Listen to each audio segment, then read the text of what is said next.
Bonjour tout le monde. Donc, dans cette vidéo, on va aborder notre dernier sujet du chapitre des mathématiques financières, mais non le moindre, le tableau d'amortissement d'une dette. Donc, qu'est-ce que contient un tableau d'amortissement? Donc, en fait, là, ça nous informe vraiment du remboursement d'un capital, versement, période par période. Donc, qu'est-ce que ça nous donne pour chacun des versements de l'annuité, donc chacun des paiements? On a l'information suivante. Donc, la remise sur le capital, donc qu'est-ce qui est remboursé sur notre solde de notre dette, le montant des intérêts payés à chaque paiement et le solde qui va nous rester donc après la période, après le versement, sur notre emprunt.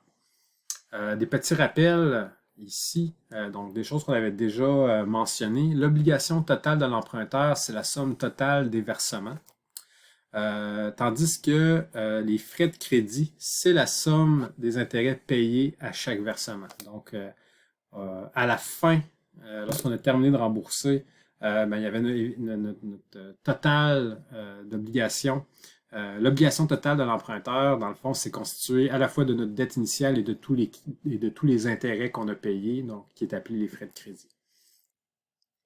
Donc, on va faire l'exemple 28 qui va être notre premier exemple de tableau d'amortissement. Donc, à l'exemple 28, on emprunte 1000 $ au taux d'intérêt de 8% composé annuellement.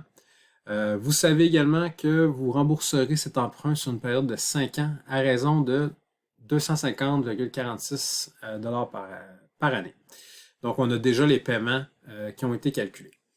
Donc, ici, déterminer l'obligation de l'emprunteur. Donc, on a 5 versements de 250 et 46, donc on les multiplie et on obtient l'obligation totale, donc c'est le total de nos versements.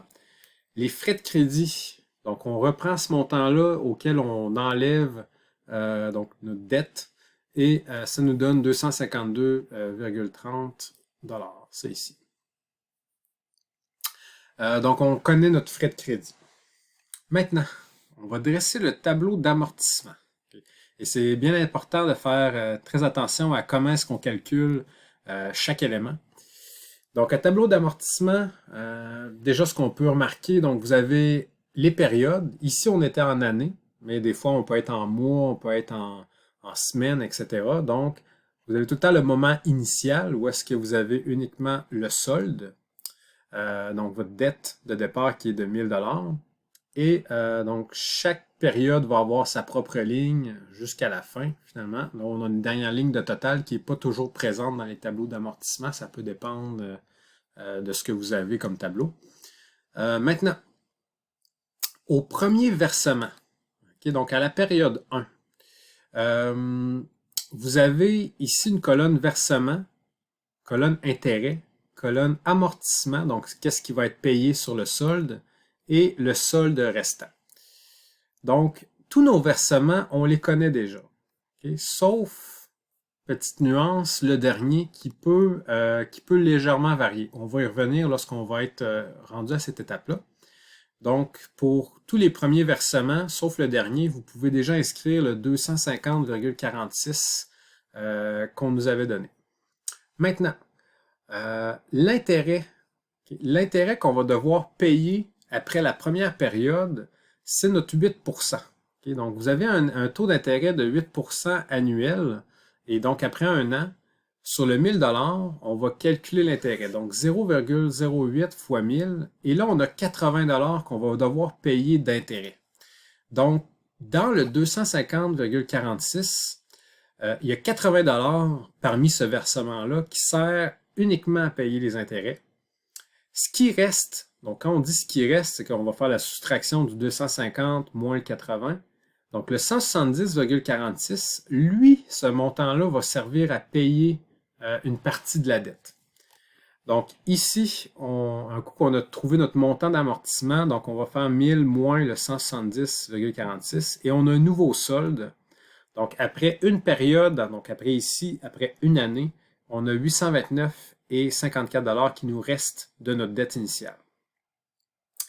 Et là, on va continuer tout le temps ainsi de suite. C'est-à-dire que pour la deuxième ligne, maintenant, on reprend notre solde, on va lui calculer le 8%, donc juste ici. Donc vous avez le détail du calcul, 8% de 829,54. Ça nous donne 66,36, toujours en arrondissant là, à la scène. Donc ça, c'est notre nouveau montant d'intérêt. Mon nouveau montant d'intérêt qui va devoir être payé par le versement. Et ce qui va rester, donc 250 moins le 66, il nous reste 184. C'est ce qui va nous servir à payer une partie de la dette encore une fois. Donc, notre dernier solde qui était de 829 moins le 184, et il nous reste un nouveau solde de 645,44. Et là, vous comprenez un peu le principe, c'est toujours similaire. Donc, on a un nouveau montant d'intérêt, 51. Vous voyez que, évidemment, plus on avance dans le temps, plus le solde diminue. Donc, plus on rembourse de plus en plus la dette. Et à ce moment-là, plus le montant d'intérêt diminue aussi parce qu'on paye de l'intérêt sur le solde restant. Donc, ici, on a un montant d'intérêt de 51,64.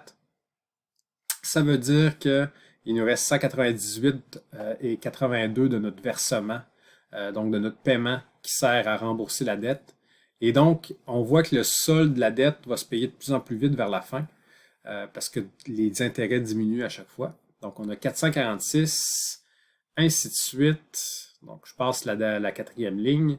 Et quand on est rendu ici, donc on a déterminé notre dernier solde non nul. Ici, il faut faire attention. On va avoir des petits détails à mentionner. Donc, je vais ici au niveau de l'étoile, il y a une petite remarque.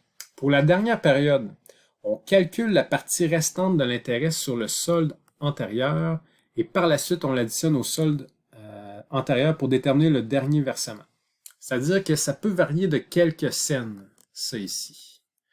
Donc, quand on prend le 231,89 et qu'on calcule son 8%, on obtient le 18,55. On va l'additionner au solde restant. Donc ça ici, là, nous, on veut à la fin qu'il nous reste vraiment un zéro. Donc, on va additionner les intérêts plus le solde restant. Et ça va être ça qui va constituer notre dernier versement. Donc, vous voyez que notre dernier versement est de 250,44. C'est la somme des intérêts et du solde juste avant de finir de le payer. Donc, ce montant-là, vous voyez qui est deux petites scènes inférieures au versement classique qui était de 250 et 46. L'idée, c'est vraiment d'arriver à un beau chiffron de 0 $ et 0 cents à payer. Donc, ça peut varier de quelques cents. Et ces petites variations-là de quelques cents que finalement on règle à la dernière période, c'est tout à fait normal étant donné tous les petits arrondissements qu'on a eu à faire. On arrondissait à la scène, c'est sûr, mais à la fin, c'est comme si on avait notre ajustement final dans lequel peut-être ça peut arriver que le dernier versement soit légèrement plus petit ou légèrement plus grand. Ça peut donner des petites variations de quelques cents seulement. Donc, c'était notre premier tableau d'amortissement. Vous voyez que ça se constitue ligne par ligne. Donc, on va faire un deuxième exemple dans la prochaine vidéo, l'exemple 29.